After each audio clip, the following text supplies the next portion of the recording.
Sinpo TV kembali hadir bersama saya Sri Dewi Andayani dalam berita pilihan selama sepekan. Pimpinan PKS datangi Nasdem Tower hasilkan 3 kesepakatan. Partai Gerindra buka lebar pintu koalisi. Hasil survei Litbang Sinpo nama Pak Bowo di urutan teratas. Harga daging sapi lokal di Pasar Grogol melambung tinggi. HUT ke-495 DKI Jakarta, pelayanan bus Transjakarta digratiskan. Berikut berita pilihan selengkapnya.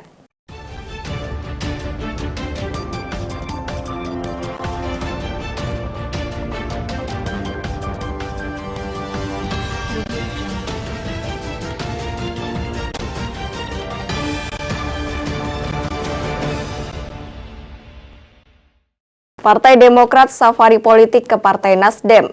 Pertemuan antara Ketua Umum Partai Agus Harimurti Yudhoyono dengan Surya Paloh tidak lahirkan koalisi. Berikut laporan langsung tim liputan Sinpo TV Andi Rezaldi. Baik pemirsa, hari ini Ketua Umum Partai Demokrat Agus Harimurti Yudhoyono melakukan silaturahmi politik ke kantor DPP Partai Nasdem yang berada di kawasan Gondangdia, Jakarta Pusat. Tadi sesampainya di Nasdem Tower, AHY sekitar pukul 10.50 waktu Indonesia bagian Barat, AHY nampak didampingi oleh Sekjen Partai Demokrat yakni Tengku Rifki. Kemudian tadi ada Wakil Ketua Umum Partai Demokrat Benny Kaharman, serta beberapa pejabat tinggi Partai Demokrat lainnya. Menurut keterangan yang saya terima tadi dari Ketua DPP Partai Nasdem Willy Aditya, bahwa menjelaskan bahwa pertemuan pada hari ini sangat dimungkinkan bahwa Partai Demokrat akan berkoalisi dengan Partai Nasdem untuk pemilu 2024.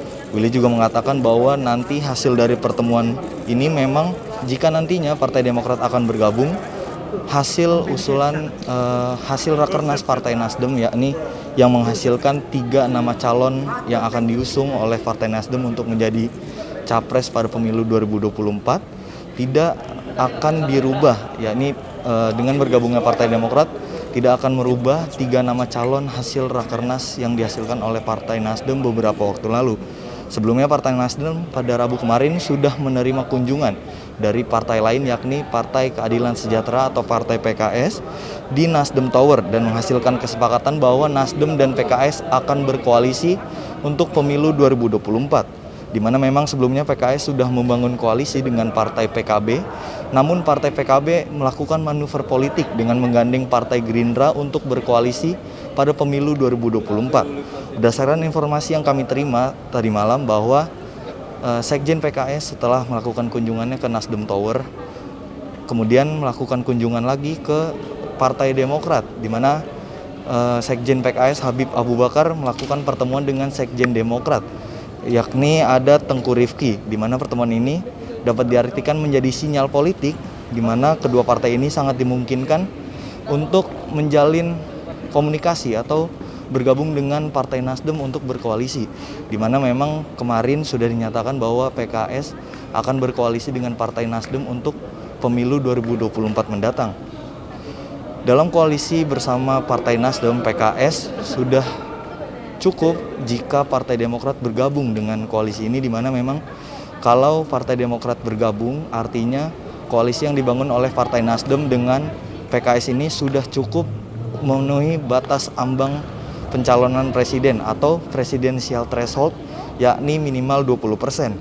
Tadi sesudah melakukan pertemuan Ketua Umum Nasdem Surya Paloh dan Ketua Umum Demokrat Agus Harimurti Yudhoyono menyampaikan bahwa keduanya tidak hanya berdiskusi soal global, tetapi juga berdiskusi persoalan politik yang dinilai cukup dinamis. Tadi AHY juga sempat menyebut bahwa komunikasi akan dilakukan lebih intens, di mana memang AHY sendiri sudah melakukan kunjungan ke Nasdem Tower ini atau kantor DPP Partai Nasdem ini sudah 3 kali, di mana nanti kedepannya akan dilakukan komunikasi yang lebih intens lagi antar kedua partai politik ini. Lalu juga AHY mengatakan bahwa kedua partai politik ini memiliki chemistry yang cukup baik yang dapat memperkuat keduanya untuk perjuangan ke depan. AHY juga menceritakan bagaimana kedekatan antara Surya Paloh dengan Partai Demokrat sendiri, di mana memang Surya Paloh sendiri sebelumnya pernah membantu SBY pada pemilu 2004 silam.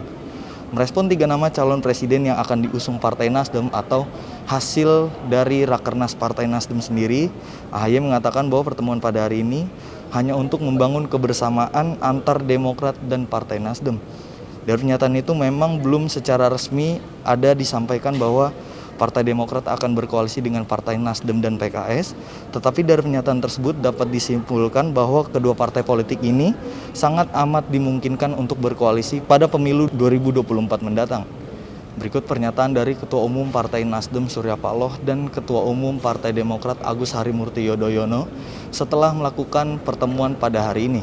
Hari ini kembali DPP Partai Nasdem mendapatkan kunjungan kehormatan dari Mas Agus dalam kapasitas beliau sebagai Ketua Umum DPP Partai Demokrat beserta dengan kawan-kawan fungsionaris Partai Demokrat. Dalam kunjungan kehormatan Mas Agus bertemu dengan saya dan kawan-kawan di Nasdem ini, boleh saya katakan yang pertama adalah dalam suasana kekerabatan yang penuh dengan banyak candaan, sekaligus juga sharing, bertukar pikiran bersama terhadap masalah-masalah yang cukup aktual pada saat ini. Artinya bagaimanapun juga memang kunjungan Mas Agus ini tentu akan semakin mempererat komunikasi silaturahmi yang sudah terbina selama ini, dan ini adalah merupakan suatu bentuk keinginan kami bersama untuk semakin mendekatnya hubungan silaturahmi yang sudah ada di dalam memberikan pemikiran-pemikiran kami, barangkali ide-ide yang ada, tentu di dalam seluruh aspek kehidupan yang ada dalam keseharian kehidupan kita pada negeri yang kita sayang ini. Tentu selain itu, kami juga berbicara tentang politik yang sangat dinamis. Saat ini kita ingin terus membangun visi, misi, dan platform yang memiliki kesamaan-kesamaan di sana-sini untuk rakyat, untuk bangsa, untuk negara, dan pada akhirnya jika semakin intensif komunikasi yang bisa kami lakukan, mudah-mudahan terbuka ruang yang lebih luas bagi kebersamaan perjuangan baik Partai Nasdem maupun Demokrat ke depan. Demikian informasi yang bisa saya sampaikan dari Jakarta. Andi Rezaldi, Galuh Anggara melaporkan untuk Sinpo TV. Sebelum Demokrat, Presiden Partai Keadilan Sejahtera juga menemui Ketua Umum Partai Nasdem Surya Paloh di Nasdem Tower. Hasil pertemuan tersebut melahirkan 3 kesepakatan politik dari kedua partai. Partai Keadilan Sejahtera bersilaturahmi ke kantor Dewan Pimpinan Pusat Partai Nasdem pada Rabu 22 Juni 2022. Dalam pertemuan tersebut, Presiden PKS Ahmad Saiku beserta jajaran tiba di Nasdem, langsung disambut Wakil Ketua Umum Partai Nasdem Ahmad Ali dan Ketua DPP Nasdem Willy Aditya. Pertemuan Partai Keadilan Sejahtera dan Partai Nasdem menghasilkan 3 poin kesepakatan. Adapun kesepakatan diantaranya membangun kesadaran masyarakat untuk tetap mengungkapkan harkat martabat diri sebagai warga negara dalam nilai Pancasila di atas kepentingan kelompok maupun golongan. Kemudian menjadikan pemilu serentak sebagai instrumen demokrasi yang penuh semangat toleransi dan persatuan bangsa. Dan yang terakhir menyepakati persiapan kerjasama Pilpres 2024. Dalam pertemuan disepakati dibicarakan untuk menyatukan dan menyamakan visi tentang kehidupan bangsa dan negara dewasa ini. Dalam pertemuan yang berlangsung hangat dan penuh rasa persaudaraan tersebut, kedua partai politik sepakat untuk yang pertama, membangun kesadaran masyarakat untuk tetap mengungkapkan harkat martabat dirinya sebagai warga negara dalam nilai-nilai Pancasila di atas kepentingan kelompok dan golongan. Kedua, menjadikan pemilu serentak 2024 sebagai instrumen demokrasi yang penuh semangat toleransi dan persatuan bangsa. Ketiga, menyepakati persiapan kerjasama Pilpres. Sekali lagi, menyepakati persiapan kerjasama Pilpres 2024 dalam waktu yang ditentukan bersama. Sementara itu, Ketua Umum Partai Nasdem Surya Paloh mengatakan kunjungan PKS ke Nasdem merupakan bagian dari silaturahmi yang sudah dijalin sejak lama. Dirinya juga menjelaskan, Partai Nasdem maupun PKS memiliki banyak kesamaan dan banyak berbincang mengenai konsolidasi partai politik jelang pemilu 2024 mendatang. Banyak terjadi pembicaraan-pembicaraan dan kita sudah makan siang bersama tadi. Kita harapkan ini merupakan suatu awal yang baik untuk memulai suatu diskusi terhadap suatu hal yang tentunya seperti kita pahamin bersama, bagaimana partai-partai politik sekarang ini sedang mempersiapkan konsolidasi barisannya masing-masing di dalam menyongsong pemilu pada tahun 2024 yang akan datang. Bagi kami berdua, belum ada satu hal yang cukup serius menjadi pembahasan di antara kami, tapi telah mendapatkan sesuatu yang dimaknai. Ada banyak kesamaan pandangan, pikiran, yang amat sangat dimungkinkan untuk dikolaborasikan bersama menjadi suatu harapan bagi meningkatkan upaya-upaya yang memang harus dipersiapkan dari dini agar kualitas pemilu pada tahun 2024 yang akan datang jauh lebih baik lagi. Di sisi lain, Presiden PKS Ahmad Saiku turut mengucapkan terima kasih kepada seluruh jajaran Partai Nasdem yang telah menerima dan menyambutnya dengan hangat. Saiku menambahkan pertemuan dengan Partai Nasdem memunculkan banyak ide dan gagasan untuk bangsa dan negara. Saya sangat mengucapkan terima kasih pada Ketua Umum Nasdem, Bang Surya Paloh, beserta seluruh jajaran yang telah menerima kami, jajaran pengurus Partai Keadilan Sejahtera, dengan penuh kehangatan, kekeluargaan, dan optimisme menyongsong masa depan yang lebih baik. Banyak hal yang tadi didiskusikan di dalam, dan ini saya kira menjadi langkah-langkah awal seperti tadi dikatakan oleh Pak Ketum untuk titik-titik persamaannya yang justru semakin banyak yang insya Allah akan bisa menjadikan kami di PKS dan Nasdem insya Allah akan banyak titik-titik temu untuk menuju agenda-agenda besar ke depan yang tentu perlu dipersiapkan.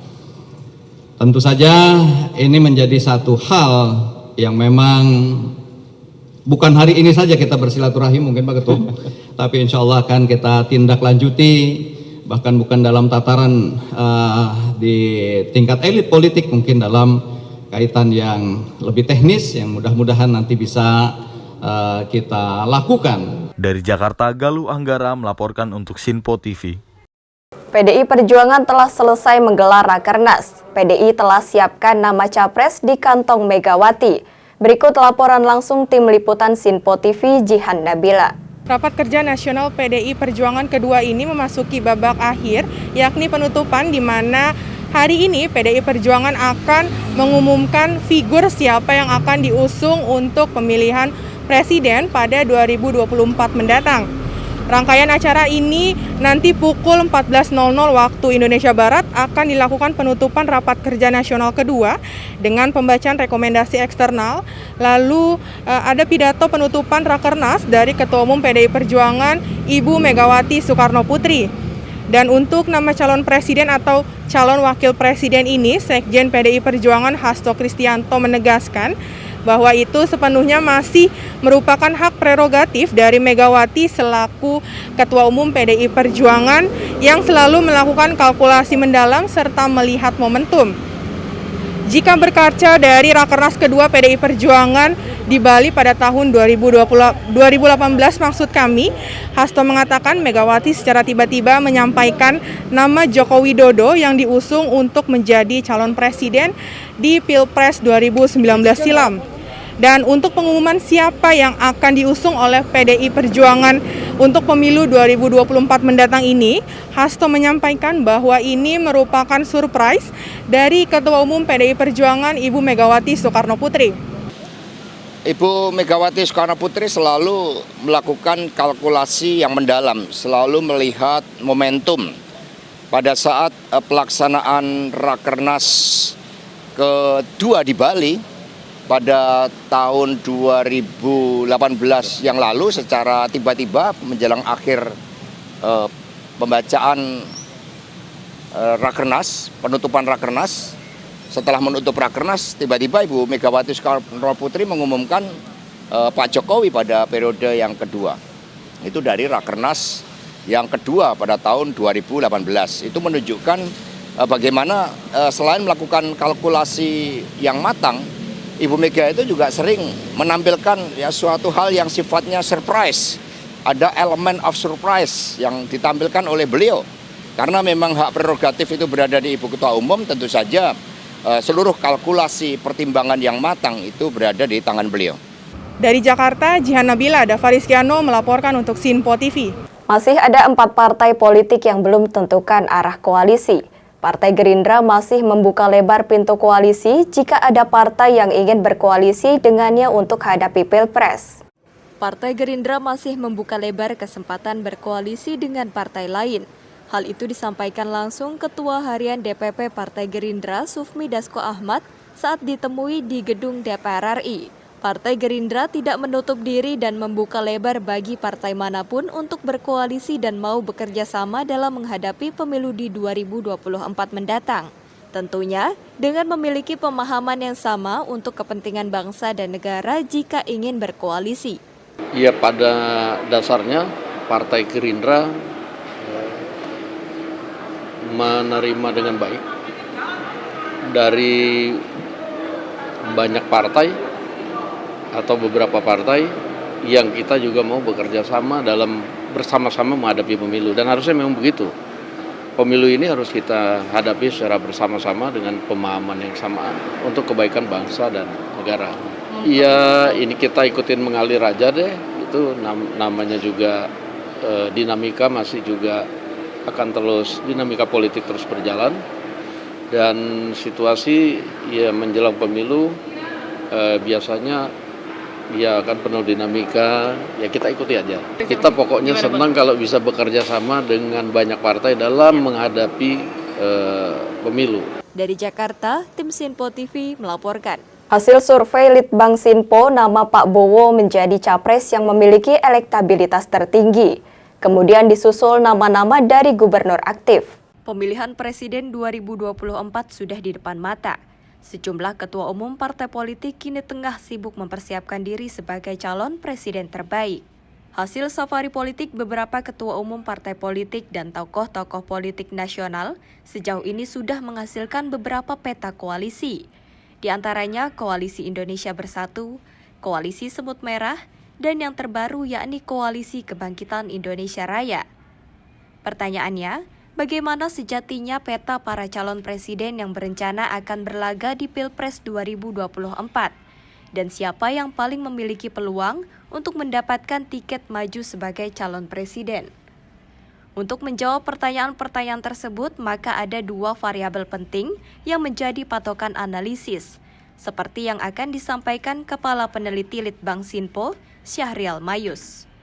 Ya, sekarang kita lihat bahwa untuk menuju 2024 ini sudah beberapa partai-partai politik atau ketua-ketua umum partai politik dan tokoh nasional partai politik sudah melakukan safari politik, baik di Jakarta ataupun di daerah-daerah ya. Terbaru kita lihat ada pertemuan Ketum PKB dengan Pak Prabowo, terus kemudian juga ada kunjungan dari Gibran terhadap Pak Prabowo, malah itu diajak naik kuda bersama ya kan.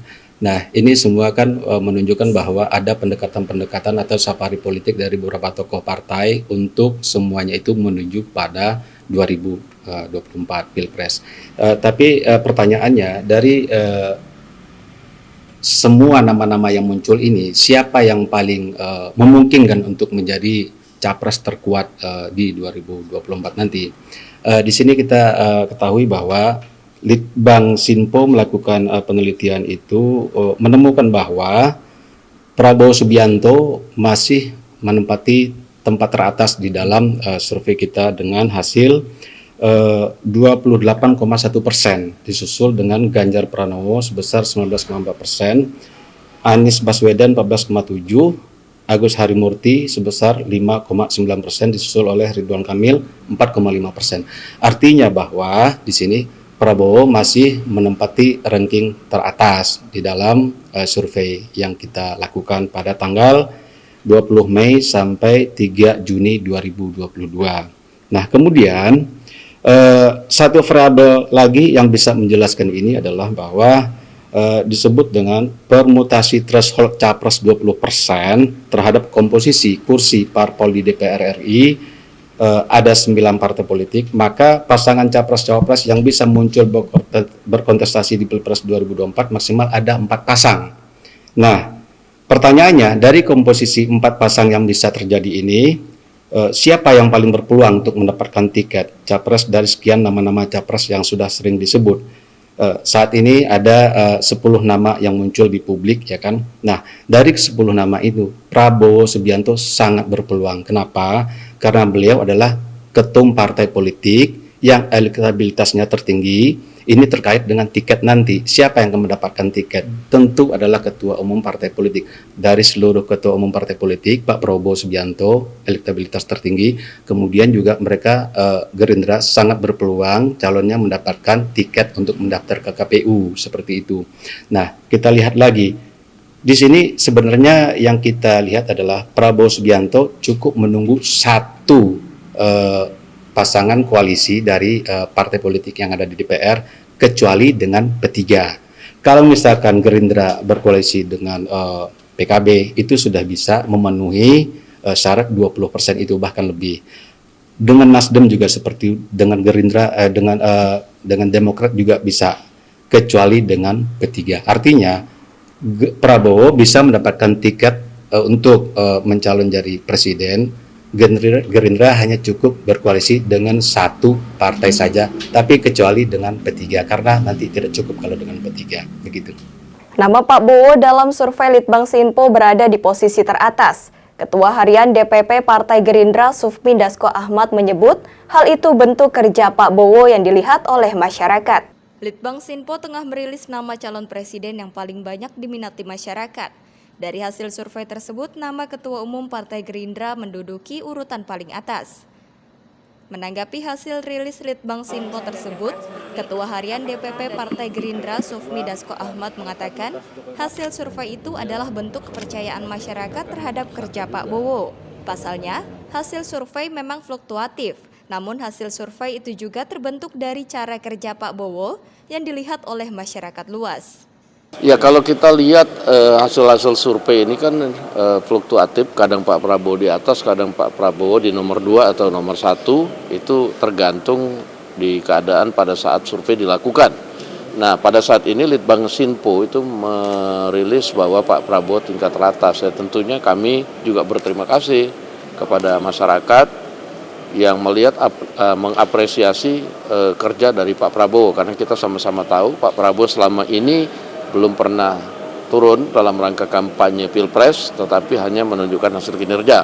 Nah, artinya dari hasil kinerja itu menumbuhkan kepercayaan dari masyarakat. Demikian. Dari Jakarta, tim Sinpo TV melaporkan. Menteri Pertahanan Republik Indonesia hadiri acara ASEAN Defense Minister Meeting di Phnom Penh, Kamboja. Di sini Pak Bowo menekankan pentingnya kerjasama pertahanan dalam membangun rasa saling percaya. Menteri Pertahanan Republik Indonesia menghadiri acara ASEAN Defense Minister Meeting di Phnom Penh, Kamboja. Di sini Pak Bowo menekankan pentingnya kerjasama pertahanan dalam membangun rasa saling percaya. ASEAN Defense Minister Meeting merupakan forum multilateral yang mendorong kerjasama pertahanan dalam membangun rasa saling percaya. Dalam forum ini, Pak Bowo mengajak Menteri Pertahanan dari setiap negara ASEAN untuk bisa mengesampingkan perbedaan dan bekerja bahu-membahu dalam menjaga kepentingan ASEAN. Pak Bowo juga mengungkapkan rasa terima kasih atas sambutan yang telah diberikan kepada delegasi Indonesia.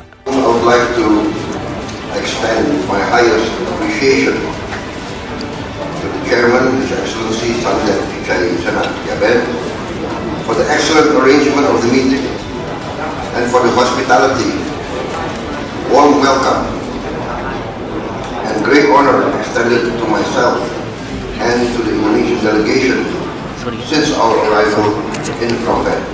Dari Jakarta, tim Sinpo TV melaporkan. PKB dan Gerindra tengah berkoalisi usai pertemuan antara Ketua Umum PKB Muhaimin Iskandar dengan Ketua Umum Gerindra Prabowo Subianto.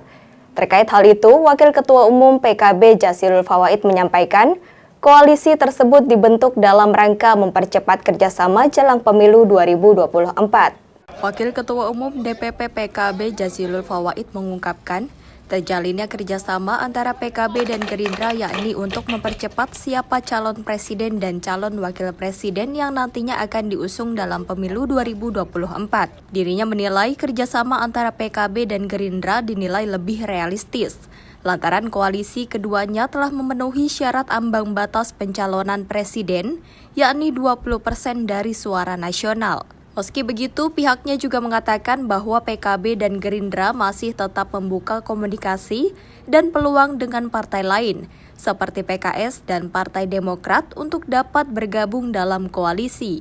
Adapun rencana pertemuan antara PKS, PKB, dan Partai Gerindra dikatakan bakal dilakukan dalam waktu dekat, namun belum dapat dipastikan kapan ketiga partai tersebut akan bertemu. Nah, selain itu juga Pak, kemarin kan Nasdem sudah memberikan 3 nama capresnya secara publik gitu Pak. Berarti PKB sendiri tidak tertarik ya? Karena lebih ke Prabowo Caimin atau gimana? Begini, nggak ada istilah tertarik tidak tertarik. Semuanya partai-partai yang jumlah suaranya 10% seperti PKB itu pasti membutuhkan yang lain. Jadi kalau misalkan PKB nggak butuh Nasdem, butuh. Nasdem butuh PKB, pasti butuh. Nah, sebab apa? Ini semuanya cair dan membutuhkan teman. Nah, kalau misalnya PDIP butuh nggak? Mungkin saja butuh. Tapi mungkin saja tidak. Karena apa? Karena sudah punya suara 20%. Nah, perbincangan ini sebenarnya kan untuk mencari calon. Untuk memasang-masangkan, itu nggak mudah.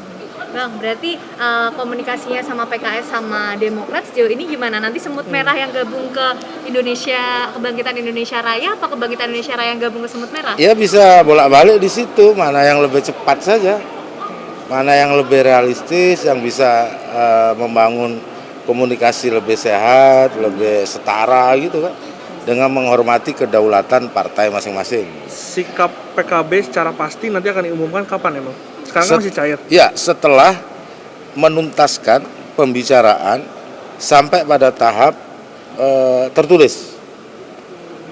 Jadi kalau sudah ada MOU tertulis, nah di situ baru kita bisa publikasi dan masyarakat tahu, oh iya sudah ada kesepakatan secara tertulis. Kesepakatan secara tertulisnya dengan Gerindra aja atau juga dengan kedua dengan yang lain siapapun juga? Yang memiliki itikat untuk membuat kesepakatan secara tertulis. Dan belum tahu kapan Bang? Apanya? Kesepakatan MOU itu belum tahu kapan secara sikap PKB. Kalau bagi PKB lebih cepat lebih baik, supaya masyarakat ini bisa melihat siapa calon dari koalisi yang ada atau partai yang sudah ada. Kalau sejauh ini menurut PKB yang komunikasinya lebih cepat Gerindra, PKS apa Demokrat?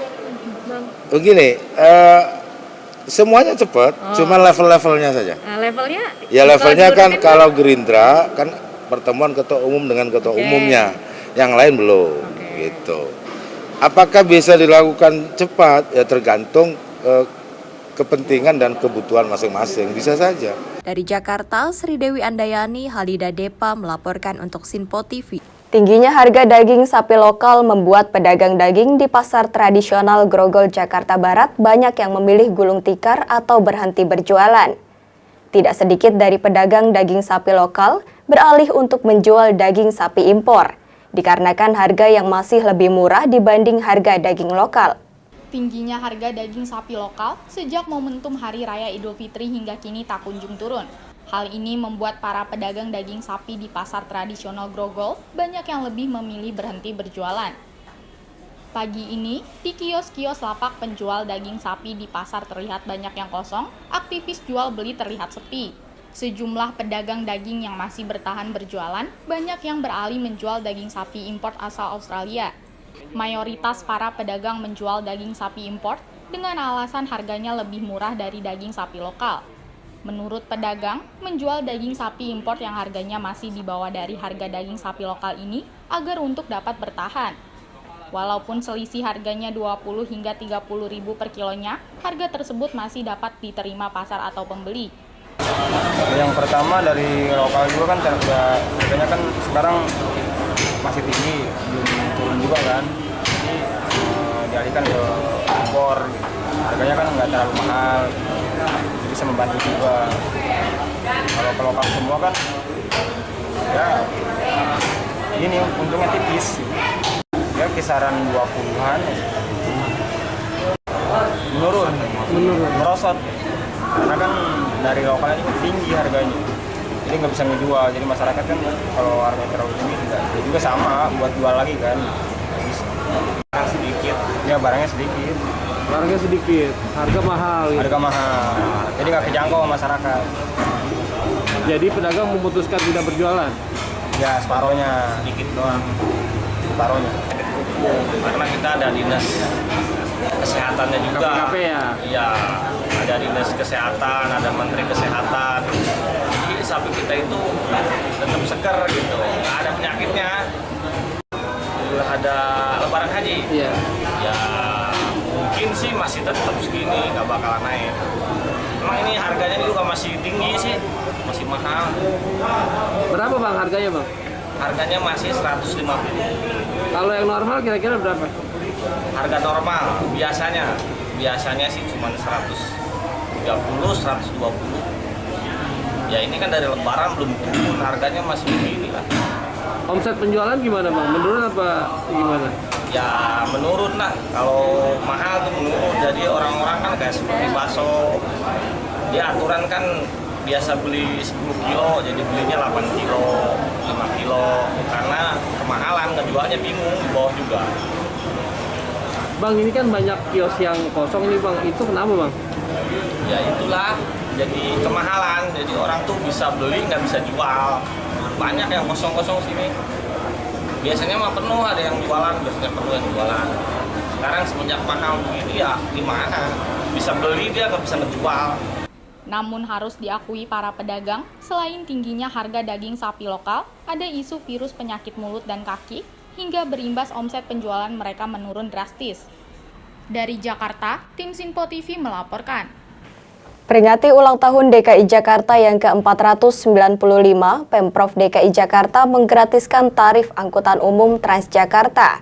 Penumpang begitu antusias saat mengetahui DKI Jakarta sedang berulang tahun.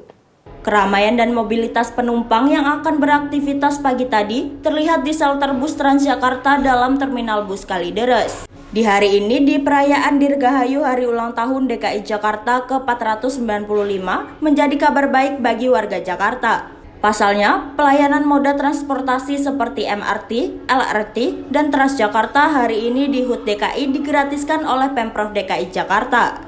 Khusus layanan bus Transjakarta ada 3 layanan yang digratiskan, yakni bus Rapid Transit atau BRT, Mini Trans, dan Mikrotrans. Pembebasan biaya ini termasuk semua jurusan bus Transjakarta, di mana ini hanya berlaku hari ini saja dari jam 00.00 sampai 24.00. Meski demikian, banyak dari penumpang yang tidak mengetahui adanya layanan gratis bus Transjakarta di hari ulang tahun Jakarta. Namun di sisi lain, para penumpang sangat antusias dan merasa terbantu dengan adanya layanan gratis tersebut. Rencana mau ke Dufan. Ibu nggak tahu kalau hari ini Transjakarta gratis? Nggak tahu sama sekali. Tahunya ke Monas, MRT ya, cuma itu aja sih. Dengan adanya fasilitas umum seperti Transjakarta gratis ini, gimana tanggapan Ibu? Wah, sangat luar biasa kan. Selamat ulang tahun Jakarta. Pak, dengan adanya tiket gratis dari Transjakarta, gimana Pak tanggapannya Pak? Ya, sangat membantu lah. Harusnya bayar ini enggak, berarti kan membantu kita, bantu orang yang ini ekonomi rendah lah istilahnya. Jadi untuk khususnya di Terminal Kalideres, layanan yang digratiskan oleh Pemprov DKI adalah layanan Transjakarta, yang mana pelayanan pada BRT, kemudian Mikrotrans dan Mini Trans ya. Jadi itu digratiskan dari mulai jam 00 sampai dengan jam 24.00 hari ini, gitu. Sebelumnya, Pemprov DKI melalui Dinas Perhubungan DKI menggratiskan layanan angkutan darat, di mana hal ini tertuang dalam keputusan Kepala Dinas Pemprov DKI nomor E0076 tahun 2022 dalam rangka HUT DKI Jakarta ke-495. Dari Jakarta, tim Sinpo TV melaporkan. Demikian berita pilihan sepekan kali ini. Tetap saksikan berita terkini di Sinpo TV, Sinpo ID, dan media sosial Sinpo lainnya. Saya Sri Dewi Andayani dan kru yang bertugas pamit undur diri. Selamat berakhir pekan dan sampai jumpa.